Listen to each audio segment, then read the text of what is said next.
Pada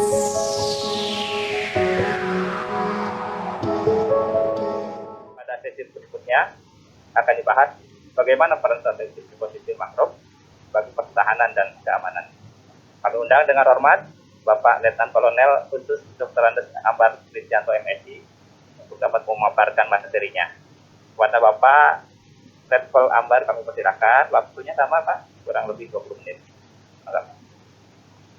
Terima kasih Bapak Moderator Dr. Muhammad Asyir Maksum, SPIM SI, Widya Suara dari Balai Diklat kemudian LHK Ganjur yang Bapak sekarang di moderator.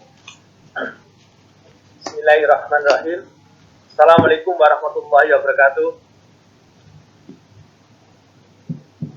Halo. Waalaikumsalam warahmatullahi wabarakatuh. Selamat siang dan salam sejahtera bagi kita semua. Om Swastiastu, Namo Buddhaya. Yang saya hormati Bapak Insinyur Arif Wijaya, ISI Pena, Kepala Badan Riset dan Sumber Daya Manusia Kelautan Perikanan KKP. Dan yang saya hormati Bapak Dr. Bambang Suratko, API MT, Kepala Pusat Pendidikan Riset Sumber Daya Manusia Kelautan dan Perikanan.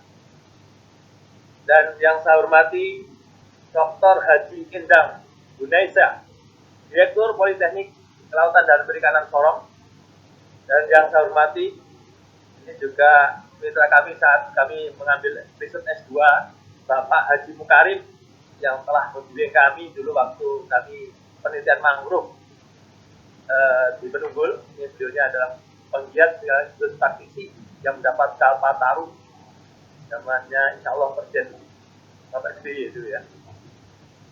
Kemudian yang saya hormati Bapak Asep selaku moderator, kemudian para aktivitas akademika Politeknik KKP Sorong, dan para peserta webinar yang saya cintai dan saya banggakan.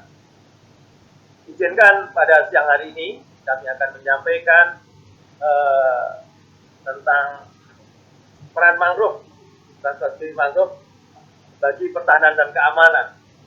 Ini memang suatu hal yang sangat unik bagi kami, bagaimana mangrove bisa dijadikan bala tentara untuk mengawal pertahanan keamanan sebagai kekuatan intinya. Terbesit pada diri kami bahwa sumber daya hayati ini memang betul-betul diperhatikan ya, karena yang saya anggap sebagai biodefense, karena sumber daya hayati ini bisa sebagai senjata biologi. Adanya ancaman penyalahgunaan sumber daya hayati ini juga akan berakibat yang fatal, senjata punah massal yang bisa menyerang manusia, hewan maupun tumbuhan. Wabah yang terjadi seperti flu burung, antraks, cacar, Ebola, kemudian MERS, ini adalah hal lain dari suatu rekayasa genetika. Karena keunggulan dari senjata biologi ini, kemampuan produksinya cukup tinggi. Kemudian kemudahan penyimpanannya ada, kemudian potensi proliferasi, jadi selnya dia bermutan itu tanpa batas. Dampaknya juga sangat luas. Ini tadi yang saya sampaikan bahwa kenapa kami kemarin beri suatu tema peran strategi ekosistem mangrove bagi pertahanan dan keamanan. Ini saya coba menjadi biodefense di wilayah pesisir dan perbatasan. Karena wilayah pesisir inilah yang betul-betul mendapat perhatian serius dan dengan perbatasan, karena wilayah pesisir ini adalah peralihan antara ekosistem darat dan ekosistem laut, yang di situ syarat dengan tekanan-tekanan yang baik itu lingkungannya maupun ekosistemnya. Perbatasan menurut Undang-Undang Nomor 43 Tahun 2008 tentang wilayah negara, perbatasan di darat ini ada 3, yaitu Malaysia dengan 3 negara, yaitu Malaysia, Timur Leste, dan Papua. Sedangkan yang di laut ini justru makin banyak. Karena apa? Kita negara kepulauan, ada 10 negara di sana yang akan berbatasan dengan laut, yaitu Malaysia, Singapura, Filipina, India, Thailand, Vietnam, Republik Palau, Australia, Timur Leste, dan Papua New Guinea. Inilah yang kami angkat sehingga tidak hanya konsep pertahanan lebih spesifik pada kami membahas, yaitu wilayah pesisir dan perbatasan.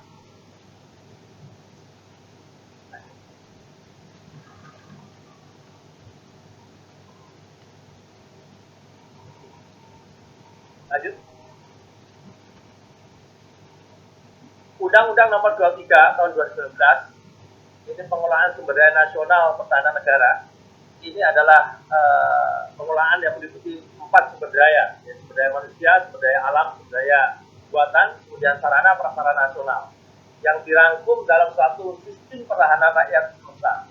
Ya, keputusan Menteri Pertahanan Nomor Ket 104 M1 dari 2020 tanggal 20 Januari ini menyatakan bahwa kebijakan pengelolaan dari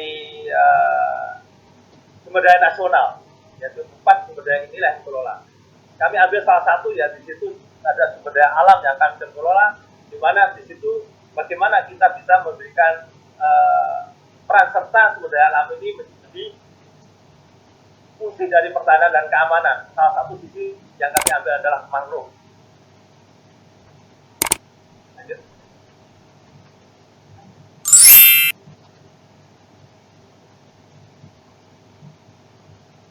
Baik, defense pertahanan sumber daya hayati.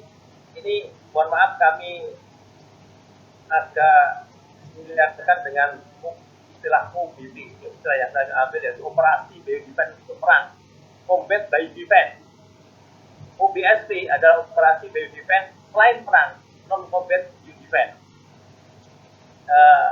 Kami mencoba beranikan diri membuat istilah yang menyamakan dengan OMP dan OMSP, operasi militer perang dan operasi militer selain perang, yang di sana ada 14 tugasnya di Undang-Undang Nomor 34 tahun 2004.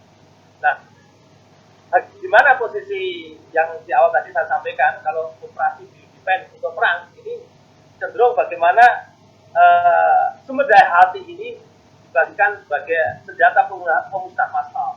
Tapi kalau operasi bio defense selain perang, non combat bio defense, bagaimana merangkum sumber daya hayati, membuat inovasi agar bisa digantikan untuk fungsi pertahanan.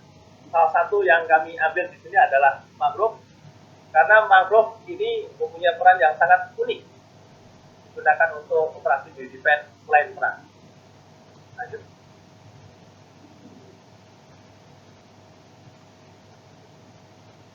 Di dalam kebijakan pertahanan dan keamanan negara di tahun 2020 ini, dinamika ancaman ada 2, yaitu ancaman aktual dan ancaman potensialnya.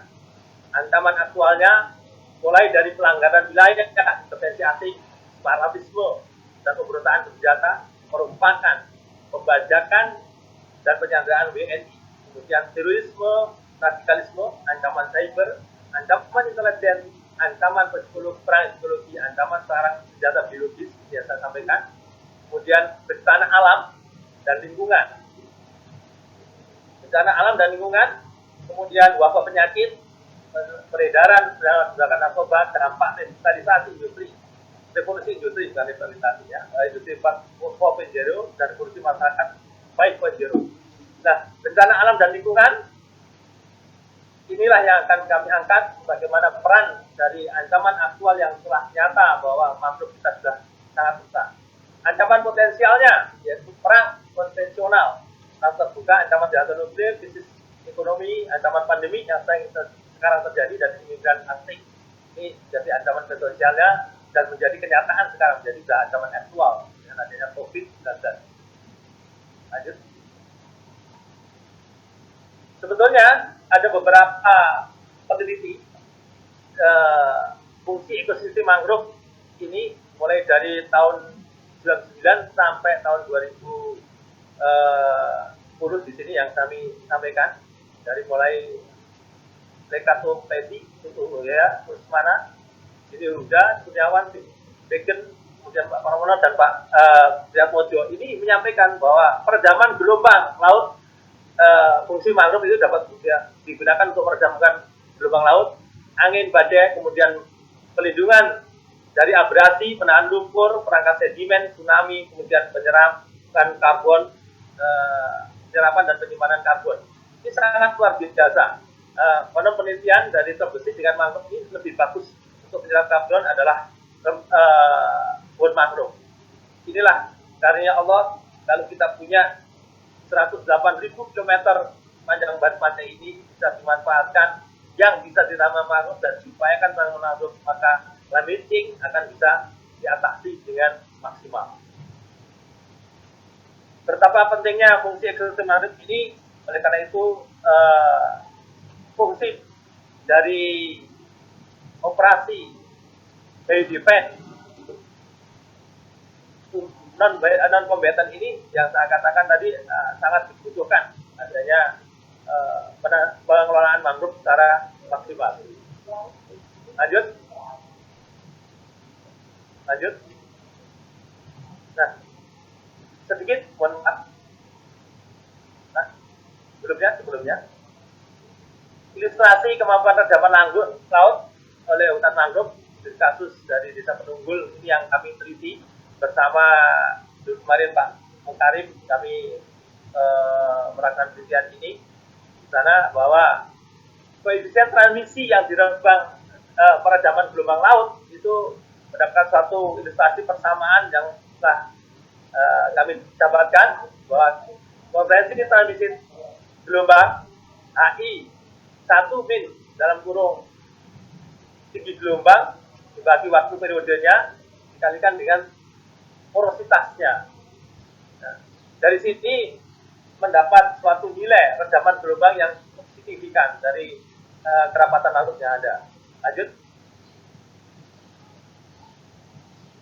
Nilai porositasnya ini persamaan dari lati dan volume. Lanjut. Ini yang terpenting bagaimana risopora itu mampu menghasilkan koefisien transmisi 57,73% dan ABC-nya 39,60%. Dan gelombang yang diredam ini bisa sampai dari 0,2, 0,1, 0,5, 0,02. Inilah betapa nyatanya bahwa gelombang yang dari laut ini sudah menjadi sunatullah. Ada padang lamun, terumbu karang, kemudian masuk di situ ada pohon mangrove diterima oleh ABC-nya, kemudian diterima oleh risopora yang sudah akarnya sudah tidak lagi lemes tapi berwis. Dan padang lamun yang lemah kemudian diantem oleh terumbu karang, kemudian masuk diterima oleh ABC-nya dan risopora. Bagaimana kalau ini bisa membaik, insya Allah seluruh pantai yang ada di kita ini jadi betul-betul sangat yang potensial sekali dalam pembangunan kemasyarakatan untuk hidup di alam. Lanjut. Nah, ini beberapa contoh di mana tingkat penyebaran sampah yang harus tanggung nasibnya ini oleh mangrove. Beberapa kerusakannya tidak terkelola.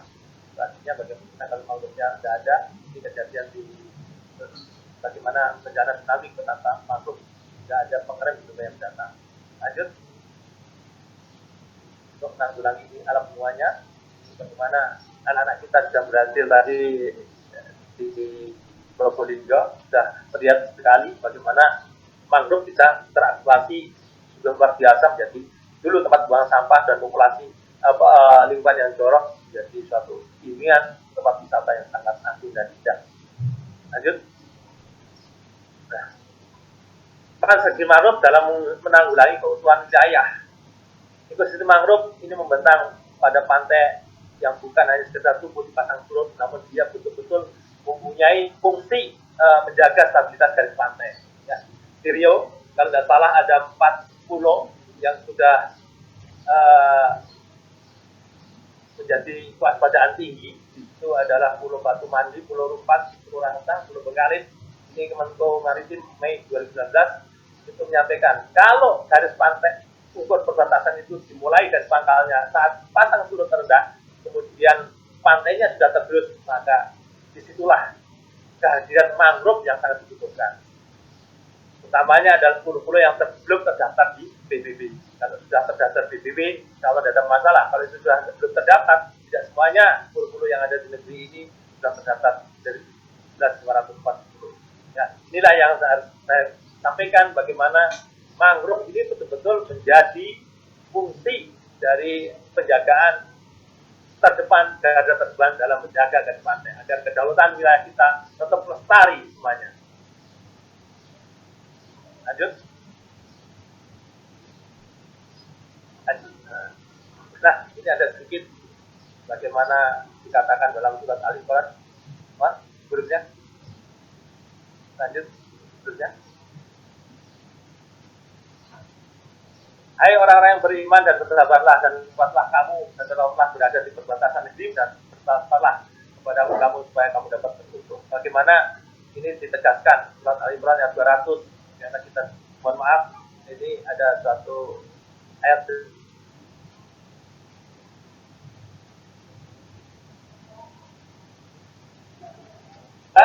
kemudian kita tawakal di situ. Ini maknanya cukup dalam. Bagaimana kita bersiap siaga, siap dalam artian secara keseluruhan, ya siap untuk merawat dan memelihara apa alam yang ada di perbatasan itu, bagaimana kondisi ekologinya, bagaimana kondisi ekonominya, bagaimana kondisi sosialnya yang ada di sana. Nah, kebetulan kebijakan pemerintah sekarang akhir-akhir ini tol-tolnya bagaimana membangun dari pinggir. Inilah yang saya inginkan agar perbatasan ke 10 negara itu betul-betul terawat dan tersistemik dengan bisa dikembangkan untuk keberuntungan supaya dapat keuntungan yang dijanjikan dalam Al-Imran ayat 200. Ini bukan pernyataan siapa-siapa, ya insya Allah ada maaf yang strip, ada Al-Quran yang kira-kira kita perintahkan untuk jaga perbatasan dan kita bersabar di situ supaya dapat keuntungan. Lanjut. Terus, Mas? Halo? Aktualisasi ekosistem mangrove pada sistem pertahanan dan keamanan semesta. Ini mengatur doktrin pertahanan, yaitu kerakyatan, kekuasaan, dan kewilayahan. Ya. Yang kami soroti di sisi kekuasaan. Jadi sumber daya nasional ini harus betul-betul bisa diupayakan dan didaya gunakan agar bisa digunakan untuk mendukung dari fungsi pertahanan. Kalau kewilayahan jelas itu bagaimana kita luar kekuatan yang dilaksanakan secara menyebar seluruh wilayah negara NKRI sesuai dengan kondisi geografi kita. Kemudian kerakyatan, orientasi pertahanan dan keamanan negara diabdikan untuk kepentingan seluruhnya. Rakyat Indonesia. Lanjut. Laptop lambat, Nyuwun Sewu mohon izin mengingatkan 1 menit lagi, Pak. Halo. Eksistensi mangrove dapat mendukung mitigasi bencana alam dan lingkungan. Ini mitigasi terhadap gelombang tsunami, kemampuan untuk menahan abrasi pantai dan menyerap dan menyimpan karbon. Ini mitigasi bencana dan untuk lingkungan. Lanjut. Eksistensi mangrove bagi pertahanan yang sesuai dengan tema kami kemarin sampaikan, ini kita setir. Jadi penelitian dan pertahanan di wilayah pesisir atau estuari.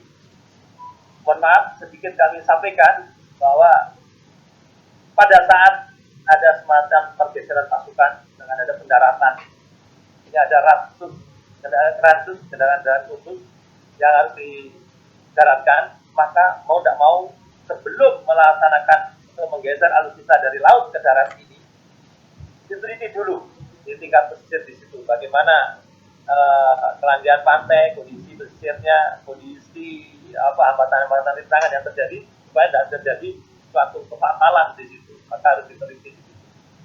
Implementasi fungsi ekologinya mangrove bagi pertahanan sumber daya hayati ini juga sangat penting sekali.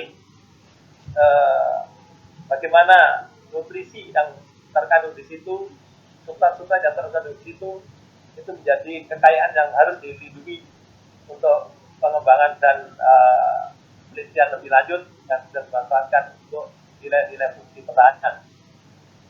Adanya perlindungan, rehabilitasi, dan konservasi ekosistem mangrove di wilayah pangkalan militer.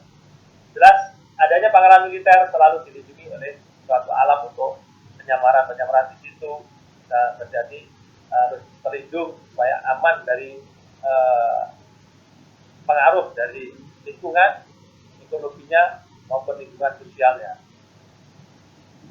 Ekosistem mangrove tidak bisa menjadi barrier dari upaya pemberantasan musuh.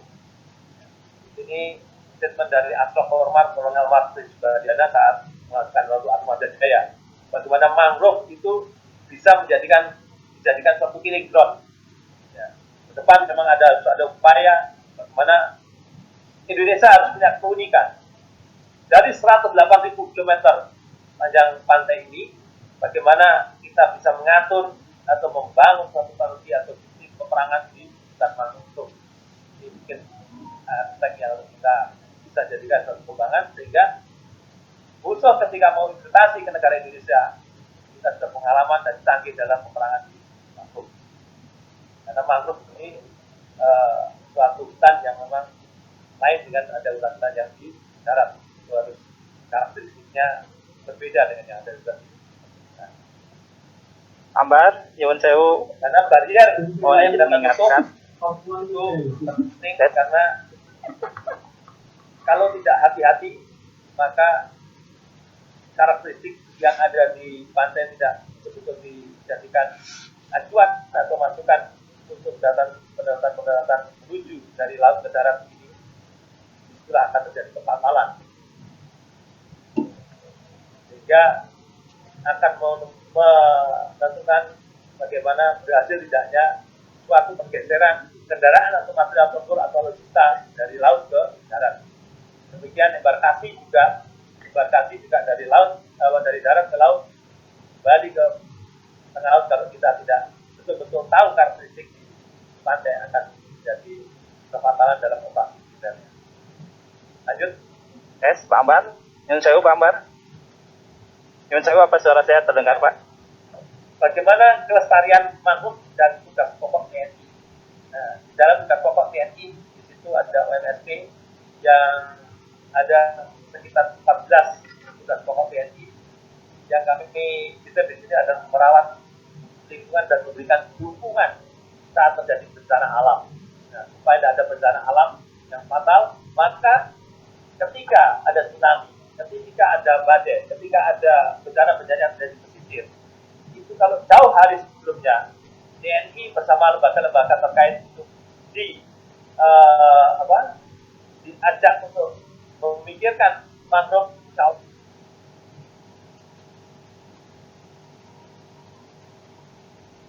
Tugas pokok TNI akan lebih ringan karena sudah dibantu oleh mangrove. Lanjut. Saya kira inilah dasar dari operasi militer selain perang yang digunakan untuk menanggulangi bencana, mulai dari Undang-Undang Nomor 3 tahun 2002, 34 tahun 2004, dan Panglima TNI sampai tentangnya ada semua baik hukumnya, sehingga mau tidak mau TNI juga akan punya andil berperan dalam merawat mangrove yang sedianya bekerjasama dengan KKP atau kementerian atau lembaga terkait yang sering dilakukan berupa penanaman dan pengolahan mangrove. Lanjut.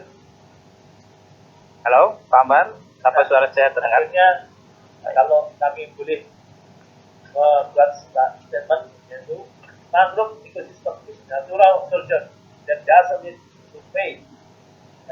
Keep it out that natural will and take care of. Nah, inilah sedikit yang ingin saya sampaikan, bahwa mangrove adalah tentara yang tidak butuh bayaran, tentara yang betul-betul dia bisa berkembang secara alamiah, tentara yang dia mau bantu dan menjaga kedaulatan negeri, karena dia mampu dengan dirinya berhubungan dengan alatnya sendiri dan berbagi. Insya Allah Tuhan mentakdirkan alam yang Indonesia yang sungguh luar biasa, yaitu mulai ekosistemnya di laut, dan di darat, ya, cukup beroperasi kalau kita bisa. Demikian sedikit yang bisa kami sampaikan bagaimana peran mangrove dalam menjaga stabilitas garis pantai, kemudian menjaga bencana alam, menjaga lingkungan. Terima kasih. Selanjutnya kami serahkan pada moderator. Terima kasih Pak Letkol Ambar yang telah memberikan